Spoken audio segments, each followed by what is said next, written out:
Hello दोस्तों, स्वागत है आपका अपने YouTube चैनल पर। तो दोस्तों आज देखेंगे इस वीडियो में हम रासायनिक अभिक्रियाएं क्लास 10th की कुछ रासायनिक अभिक्रियाएं जो हमारे चैप्टर है उन चैप्टर से निकाल करके लाए हुए हैं। रासायनिक अभिक्रियाएं दी गई हैं, लगभग हम आपको 35 प्लस अभिक्रियाएं कराएंगे इसमें।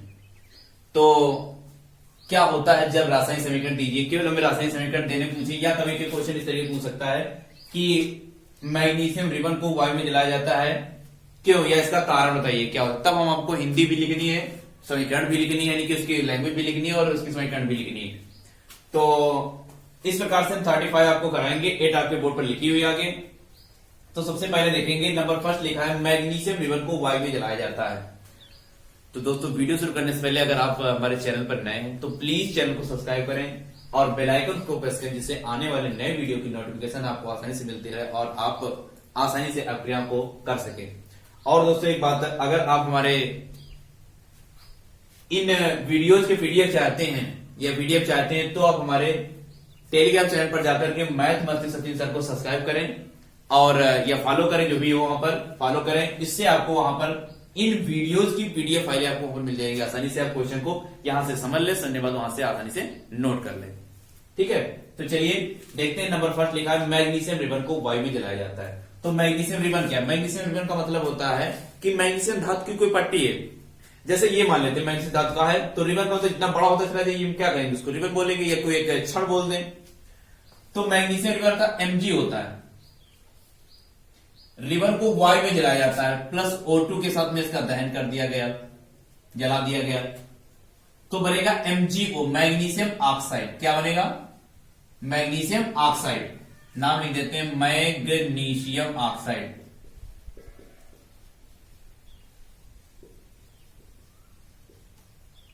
मैग्नीशियम ऑक्साइड हो गया, ये ऑक्सीजन हो गई। वायु का मतलब ऑक्सीजन, ये मैग्नीशियम हो गई धातु। तो क्या लिखेंगे? जब मैग्नीशियम रिबन को वायु में जलाया जाता है तो मैग्नीशियम ऑक्साइड प्राप्त होता है।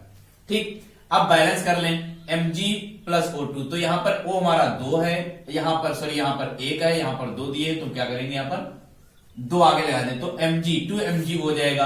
अब Mg यहां पर 2 हो गए, यहां पर Mg 1 हो गया, तो यहां पर भी 2 लगा देंगे, तो हो जाएगा 2Mg plus O2 equal to 2MgO।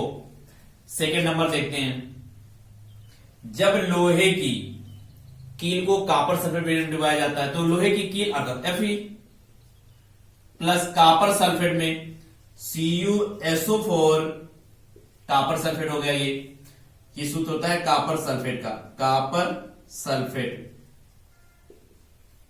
ये हो गया लोहा, सभी लोग जानते हैं Fe होता है। कॉपर सल्फेट रिएजेंट में डुबाया जाता है तो क्या बनेगा? अब देखो, कॉपर सल्फेट डुबाया गया तो बन जाएगा फेरस सल्फेट। क्या बन जाएगा? लोहे को फेरस भी कहते हैं, तो फेरस सल्फेट बन जाएगा FeSO4। कॉपर को निष्कासित कर देगा तो हो जाएगा फेरस सल्फेट। ये कॉपर हो गया। तो क्या लिखेंगे? जब लोहे की कील को कॉपर सल्फेट विलयन में डुबोया जाता है तो फेरस सल्फेट प्राप्त होता है। फेरस सल्फेट प्राप्त होता है और कॉपर बाहर निष्कासित हो जाएगा, कॉपर निष्कासित हो जाता है। अगला है लोहा, कॉपर को वायु में गर्म करते हैं, तो कॉपर को वायु में जब हम गर्म करेंगे तो क्या बनेगा? कॉपर अर्थात Cu वायु में गर्म करने मतलब जैसे वायु को जलाया तो ऑक्सीजन की उपस्थित हुई, तो बनेगा जाकर CuO। अब यहां पर 2 है तो 2 यहां पर लगा देंगे और 2 यहां पर लगा देंगे, तो ये हो जाएगा कॉपर ऑक्साइड। क्या हो जाएगा? Copper oxide.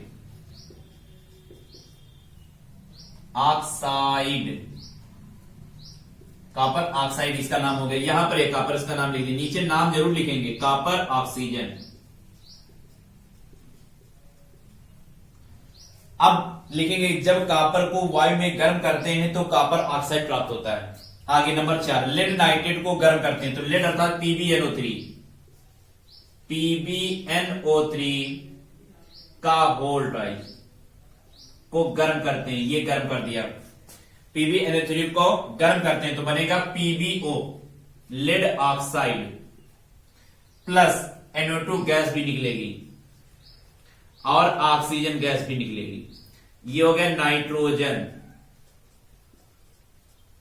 डाइऑक्साइड,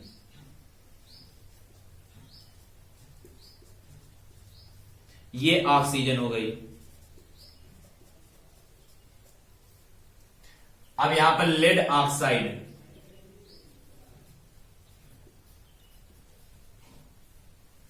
अब ये हो गया PbNO3 का होल्ड रख दिया गया है, तो हो जाएगा लेड नाइट्रेट।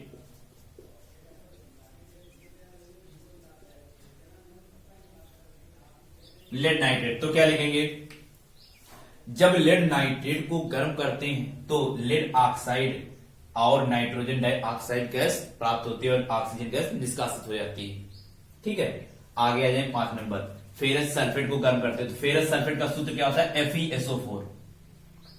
FeSO4 को गर्म करते हैं, FeSO4 को जब गर्म करेंगे तो क्या बनेगा, लिखेंगे Fe2O3 बनेगा फेरिक ऑक्साइड, फेरिक ऑक्साइड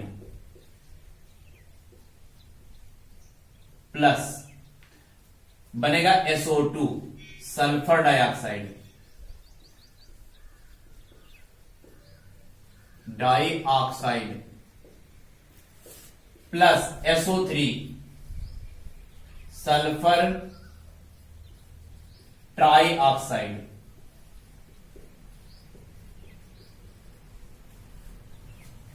ठीक है, तो क्या लिखेंगे, देखो बैलेंस है या नहीं, 2Fe बैलेंस अभी नहीं, तो 2 यहां पर लगा देंगे तो अब बैलेंस हो गई। 2Fe हो गए, O कितने दिए 3 2 5 5 3 8, O कितने हो गए 4 दूनी 8, S कितने हो गए 2 2S हो गए। तो क्या लिखेंगे, जब फेरस सल्फेट को गर्म करते हैं तो फेरिक ऑक्साइड का सल्फर डाइऑक्साइड और सल्फर ट्राइऑक्साइड गैस प्राप्त होती है। आगे लिखेंगे 6 में, सोडियम धातु पानी से क्रिया करता है, सोडियम अर्थात Na पानी से H2O तो सोडियम हाइड्रोक्साइड बनता है NaOH प्लस H2 गैस निष्कासित हो जाती है, hydrogen sodium hydroxide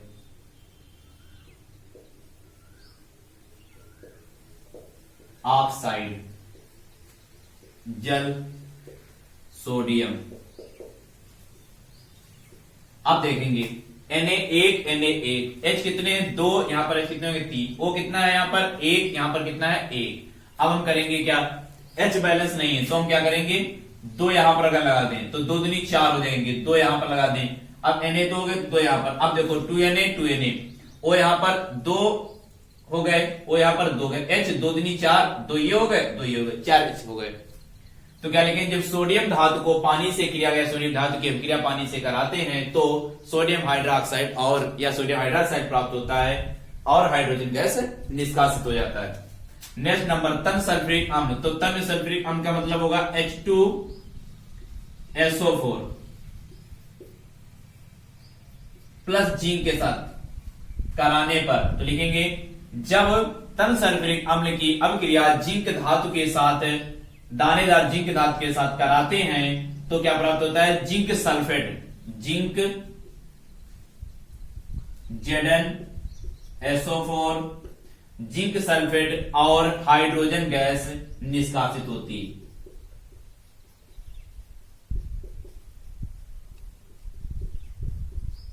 gas zinc sulphate,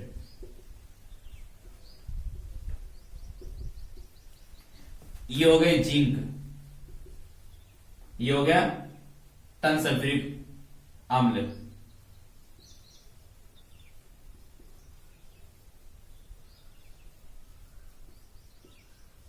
तन सल्फ्यूरिक अम्ल, ठीक है। तो इस प्रकार से नंबर 8 हमारा दिया गया है कि तन हाइड्रोक्लोरिक अम्ल मैग्नीशियम पट्टी के साथ अभिक्रिया करता है। तो क्या लिखेंगे, तन हाइड्रोक्लोरिक अम्ल तो बनेगा HCl, किसके साथ में करता है, मैग्नीशियम पट्टी के साथ। Mg तो बनेगा magnesium chloride, MgCl2 plus hydrogen gas निकल जाएगी, मैग्नीशियम क्लोराइड।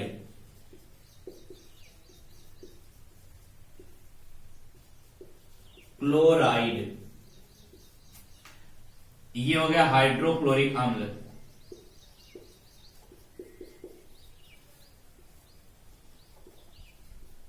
ये मैग्नीशियम,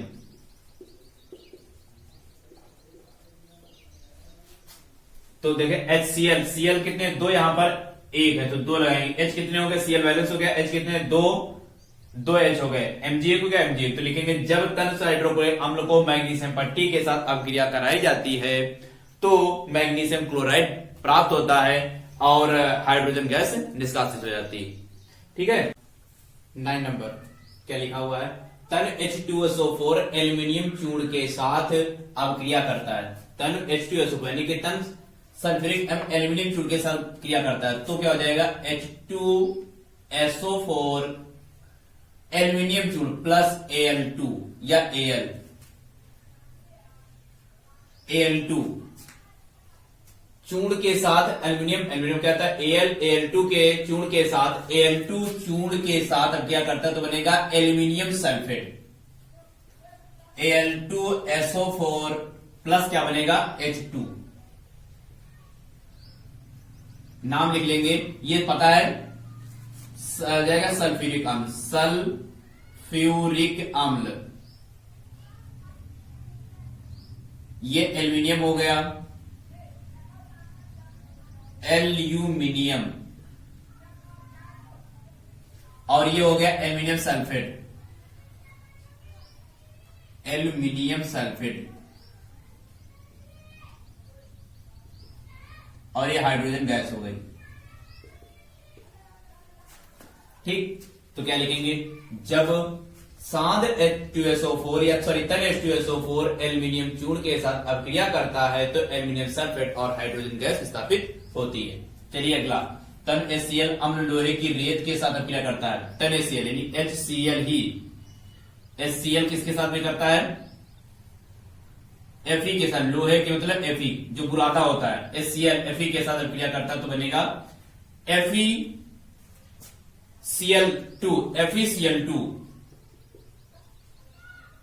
प्लस, अब FeCl2 प्लस दो यहां पर लगाएंगे तो H2 गैस निकल जाएगी प्लस H2, लिखा है HCl और उसके बाद में हो जाएगा Fe, जब HCl Fe के साथ क्रिया करेगा तो बनेगा जाकर के FeCl2 plus H2, FeCl2 plus H2। तो दोस्तों अगर आप इन वीडियो की पीडीएफ चाहते हैं तो आप हमारे टेलीग्राम चैनल मैथ मंत्री सचिन सर टेलीग्राम चैनल पर सर्च करें और उसको फॉलो करें, उससे टेलीग्राम चैनल से जुड़े और आपको इन वीडियोज की पीडीएफ भी वहां पर हम प्रोवाइड करा देंगे।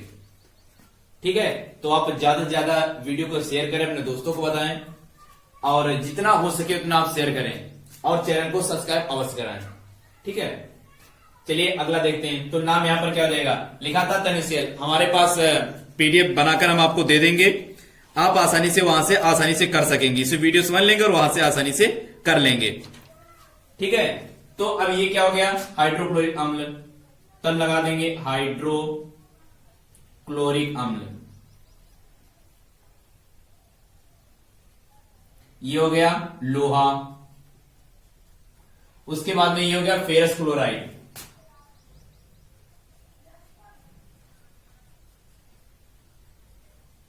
और ये पता है हाइड्रोजन।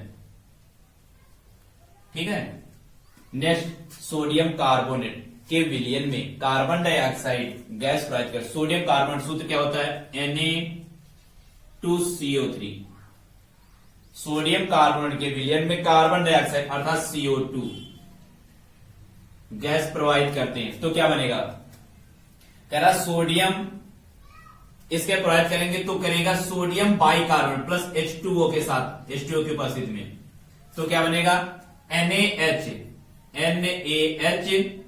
Sodium bicarbonate NaHCO3। अब देखो यहां पर दो Na है तो यहां पर हम दो लगा देंगे, H कितने यहां पर है, दो, तो दो H हो गया यहां पर बैलेंस, Na बैलेंस हो गया। अब C हमारे कितने हैं, एक ये हो गए, एक ये, कितने हो गए, दो C हो गए। O कितने, तीन, दो पांच, पांच और 6, तो 3 दूनी 6, ये सोडियम बाइकार्बोनेट बोले sodium hydrogen carbonate, sodium bicarbonate, carbonate, या इसको बोलते हैं सोडियम बाइक, या पे लिखा हाइड्रोजन कार्बोनेट। ये सभी को पता है जल होता है और ये होता है carbon dioxide gas, carbon dioxide, और ये हो गया सोडियम बाइकार्बोनेट, सोडियम कार्बोनेट। ठीक है, क्वेश्चन नंबर 12 दिया है, अब क्रिया नंबर 12, सोडियम बाइकार्बोनेट को गर्म, इसी का अपोजिट सोडियम बाइकार्बोनेट को क्या करना है, गर्म करना है। तो लिखेंगे NaHCO3, यहां पर 2 लगा देंगे, उसी सेम अपोजिट है, तो बन जाएगा Na2CO3 plus H2O plus CO2। Sodium bicarbonate को गर्म करते हैं तो सोडियम कार्बोनेट जल और कार्बन डाइऑक्साइड में विस्थापित हो जाता है। सेम 11 नंबर का अपोजिट दिया गया है, ऐसे भी पूछ सकता है। मोस्ट इंपॉर्टेंट अभिक्रिया है ये दोनों, अक्सर ये पूछी जाती है, IMP है ये, ध्यान रखेंगे। उसके बाद नंबर 13, सोडियम बाइकार्बोनेट को तन H2SO4 से अभिक्रिया करता है। सोडियम बाइकार्बोनेट, तो सोडियम बाइकार्बोनेट है, सोडियम बाइकार्बोनेट का सूत्र क्या था, NaCO3, तो लिखेंगे NaHCO3 को तन H2SO4, तो जाएगा H2SO4 के साथ अभिक्रिया करता है, तो क्या बनेगा, जब तन H2SO4 के साथ में अभिक्रिया करेगा तो ये बनेगा, क्वेश्चन देख लेंगे क्या लिखा है, सोडियम बाइकार्बोनेट को गर्म किया जाता है, सोडियम बाइकार्बोनेट को तन H2SO4 के साथ गर्म किया जाता है, तो बनेगा सोडियम सल्फेट। क्या बनेगा, सोडियम सल्फेट, Na2SO4, Na2SO4, तो हम यहां पर क्या लगा देंगे, 2, Na2SO4।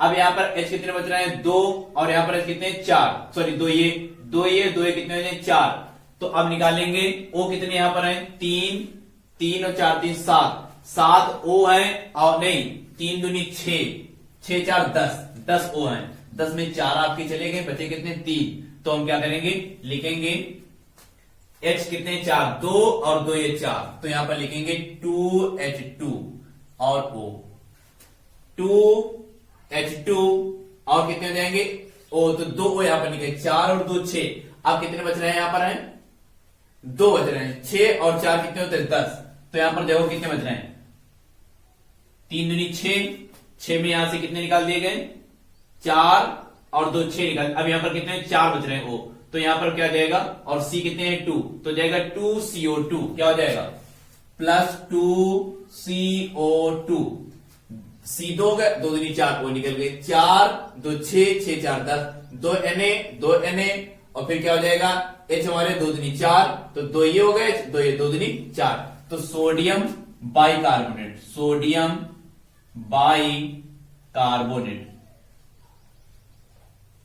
प्लस, सभी को पता है H2SO4 सांसल्फिक अम्ल होता है, तन H2SO4 बोलते हैं इसको, फिर क्या हो जाएगा, H2SO4 यानी Na2SO4, सोडियम सल्फेट, क्या हो जाएगा, सोडियम सल्फेट, ये पानी हो गया, वो कार्बन डाइऑक्साइड गैस हो गई, तो लिखेंगे सोडियम बाइकार्बोनेट को तन H2SO4 से अभिक्रिया करने पर सोडियम सल्फेट और पानी और कार्बन डाइऑक्साइड गैस विस्थापित होगी, कार्बन डाइऑक्साइड गैस प्राप्त होती है।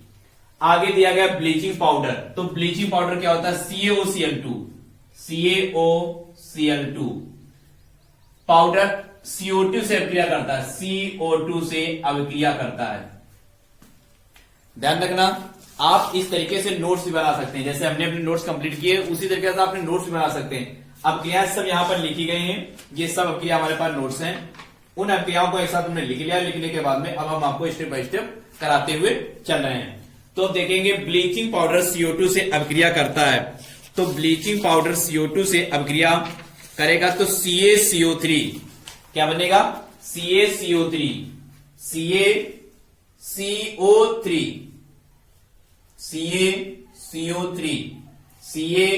CO एक यहां से प्लस Cl2 निकल जाएगा, क्या निकल जाएगा, Cl2, ये हो जाएगा कैल्शियम कार्बोनेट, क्या हो जाएगा, कैल्शियम कार्बोनेट, और ये हो गई क्लोरीन, ये पता है कार्बन डाइऑक्साइड,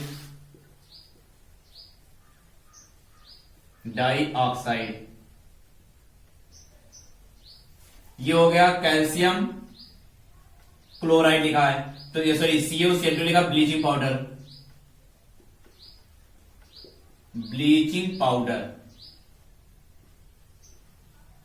ये हो गया। अब नेक्स्ट लिखा हुआ ब्लीचिंग पाउडर को तन एसिटिक अम्ल के साथ अभिक्रिया करता है, ब्लीचिंग पाउडर को तन एसिटिक अम्ल के साथ अभिक्रिया करता है तो क्या बनेगा, कैल्शियम एसीटेट। तो पहले लिखेंगे ब्लीचिंग पाउडर का सूत्र क्या, CaOCl2। कह रहा तन एसिटिक अम्ल क्या होता है, तो तन एसिटिक अम्ल क्या होता है, CH3 COOH, एसिटिक अम्ल हो गया, को कहता है अम्ल के साथ गर्म करते हैं, तो गर्म करेंगे तो क्या बनेगा, कह रहा है कि ब्लीचिंग पाउडर को तन एसिटिक अम्ल के साथ गर्म करते हैं तो बनेगा कैल्शियम एसीटेट। क्या बनेगा, कैल्शियम एसीटेट, कैल्शियम एसीटेट, तो बनेगा CH3 COO का होल ट्राइज Ca, CH3 यहां पर 2 लगा देंगे, CH3 COO का होल ट्राइज Ca, C यहां से निकल जाएगा। अब यहां पर बच रहा है एक O और यहां पर क्या बचा, H कितने में 2, H2O प्लस Cl2, क्या बचेगा, H2O plus Cl2, H2O plus Cl2, H2O plus Cl2, H2 वाली Cl2 वाली क्या है, ये गैस है, तो यहां पर लिखेंगे, ये पता है ब्लीचिंग पाउडर हो गया, इसको लिख देते हैं एसिटिक अम्ल हो गया, यहां पर एरो लगा देना, ये एसिटिक अम्ल हो गया। उसके बाद में ये हो जाएगा calcium acetate, calcium acetate plus क्या हो जाएगा, H2O प्लस Cl2, ये पता है। उसके बाद में नेक्स्ट दिया गया अमोनियम क्लोराइड को बुझे चूने के साथ में अभिक्रिया करते हैं, तो अमोनियम क्लोराइड क्या होता है, NH4Cl को CaOH का होल ट्राइज के साथ अभिक्रिया करेंगे तो बनेगा NH3 अर्थात अमोनिया, क्या बनेगा, अमोनिया, और CaCl2 निकल जाएगा कैल्शियम क्लोराइड, तो देखेंगे अमोनियम क्लोराइड NH4Cl को नवसाधारण NH4Cl को क्या कहते हैं, नवसाधारण बुझे चूने का, तो CaOH का होल ट्राइज, इस कर्टू क्या होता है, बनेगा जाकर अमोनिया NH4। अब देखो NH4, उसके बाद में फिर क्या आ जाएगा, सॉरी अमोनिया NH3 होता है, NH3 हो गया, NH3। अब यहां से एक H बच गया, HCl बच गया, और यहां पर क्या बचे, 2 H बचे हुए हैं, 2 H और 1 3, तो यहां पर अब क्या बनेगा, लिखेंगे CaOCl2, CaCl2 लिख दो, प्लस CaCl2, C यहां Cl2 यहां से, तो अब हम क्या करेंगे, यहां पर 2 लगाएंगे, प्लस H2O। आप बैलेंस कर लो पहले, बाद में 2 लगाते हैं, पहले बैलेंस करते हैं। N हमारा 1 था, N हमारा 1, H यहां पर 4 और 2, 4 2 6, यहां पर H कितने हैं, 3 3 2 5। अब हम क्या करेंगे, तो ये भी बैलेंस है। उसके बाद में Cl यहां पर 1 है, यहां पर 2, तो यहां पर 2 लगाएंगे। अब N कितने हो गए, यहां पर है 2, तो यहां पर भी लगा देंगे 2। H कितने यहां पर हो गए हैं, 4 दूनी 8, 8 2 10, यहां पर 3 दूनी 6, 6 2 8, तो 2 यहां पर 8, 2 कितने हो जाएंगे 10। Ca कितना है, 1 है, Ca 1 Cl2, इस प्रकार से बैलेंस हो गई। तो ये क्या हो जाएगा, अमोनियम क्लोराइड, अमोनियम क्लोराइड, ये हो गया बुझा चूना।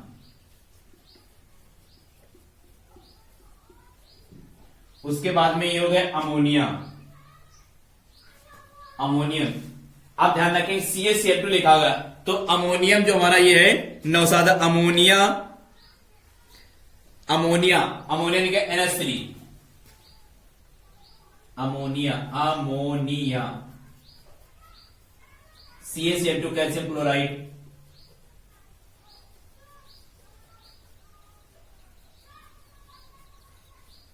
कैल्शियम क्लोराइड प्लस जल। इस प्रकार से आपकी 16 अभिक्रियाएं हो गई। अब इसके बाद में और लिखी कितनी 35, और देखेंगे 17 नंबर लिखा है अमोनिया क्लोराइड नवसाधन को गर्म करते हैं। अमोनिया क्लोराइड, तो अमोनिया क्लोराइड का फॉर्मूला यानी सूत्र क्या होता है, NH4Cl को कह रहा है कि नवसाधन से नाम होता है, नवसाधन भी कहते हैं, को गर्म करते हैं, तो जब गर्म करेंगे तो क्या बनेगा, अमोनिया NH3। जब NH3 यहां से एक H बचेगा तो HCl हो जाएगा, क्या हो जाएगा, HCl। ये हो गया अमोनिया क्लोराइड या नौशादर, इसको लिख दे नौशादर। ये हो गया अमोनिया गैस। ये हाइड्रोक्लोरिक अम्ल हो गया, हाइड्रोक्लोरिक अम्ल।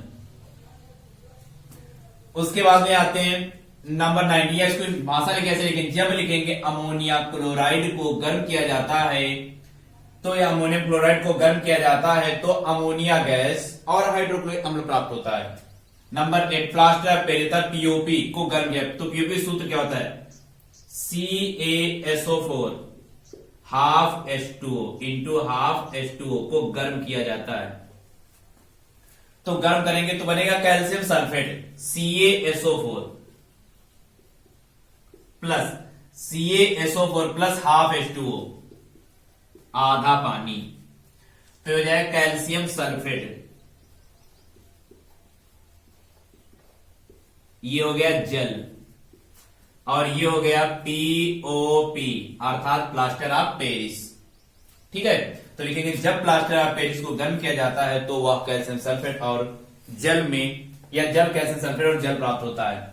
नंबर 19, विरंजक चूर्ण की क्रिया तन सल्फ्यूरिक अम्ल से, तो विरंजक चूर्ण क्या होता है, CaOCl2 की क्रिया तन H2SO4 के साथ, H2SO4 के साथ में कराएंगे तो बनेगा CaSO4 calcium sulphate plus H2O पानी भी बनेगा और प्लस Cl2 गैस भी निकलेगी, तो ये कैल्शियम सल्फेट हो गया, वाटर हो गया, और ये क्लोरीन गैस हो गई, क्लोरीन सल्फ्यूरिक अम्ल।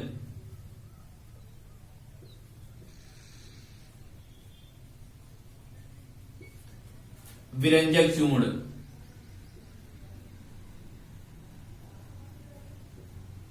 तो क्या लिखेंगे, देखो बैलेंस है CaSO4 H2O Cl2 बैलेंस है।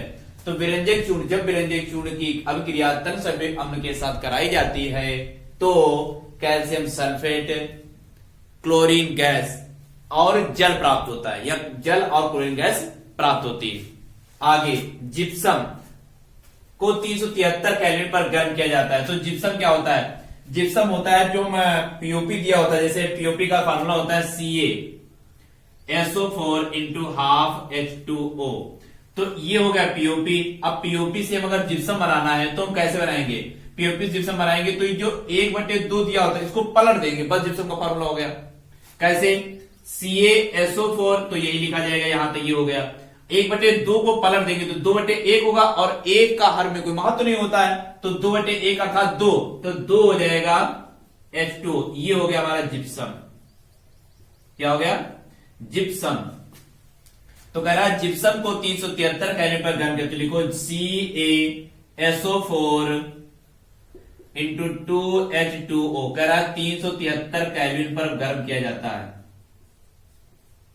तो ये गर्म कर रहा है 373 पर, तो क्या बनेगा, जब गर्म किया जाएगा तो बने जाएगा जिप्सम, सॉरी बनेगा पीओपी CaSO4। देखिए जब इसको गर्म करेंगे, जब इसको गर्म करेंगे तो हमारा क्या बनेगा, पीओपी बनेगा CaSO4 इंटू हाफ H2O, ये हो गया अभी, और प्लस में 3H2 यानी कि 3/2H2O पानी भी प्राप्त होगा। कैसे देख लेते हैं भाई, 3/2 कैसे आएगा ये भी देख लेते हैं। तो कैसे होगा, CaSO4 अब 2H2, जैसे ये हमने एक कॉलम बनाया है, ये 4 बॉक्स हो गए, इस बॉक्स में भी 1/2H2 है, इस भाग में भी 1/2H2 है, इस भाग में भी 1/2H2 है, इस भाग में भी 1/2H2 है, तो ये वाला भाग पहले चला गया किसके, पीओपी के साथ में, H2O हाफ H2O। अब यहां पर 1 2 3 H2 बच रहे हैं, यानी कि 1/2 इनको जोड़ लेंगे, 1/2 प्लस 1/2 दो जगह लिखा जाएगा। अगर हम 4 जगह लिखकर देखते हैं, 1/2 प्लस 1/2 प्लस 1/2 प्लस 1/2, तो 1 ऊपर हो जाए, नीचे से 2 मिलेगा, 1 1 1 1 4 हो जाएंगे, 2 कम 2 3 4, 2 तो आ रहा हमारा और 2 ही यहां पर दिया है, लेकिन जब एक निकल गया है पहले तो हम करेंगे कि यहां पर 3 लिखेंगे, 1/2 प्लस 1/2 प्लस 1/2। एलसीएम कितना मिल जाएगा, 2 1 2 3, एक एक करके कितना 3, 3/2 और H2 हो जाएगा। तो इस प्रकार 3/2 H2 आ जाएगा। तो ये हो गया हमारा जल और ये हो गया पीओपी, ये हो गया जिप्सम। जिप्सम इस प्रकार से आपकी 20 अभिक्रियाएं हो गई। ठीक है, अब आप देखें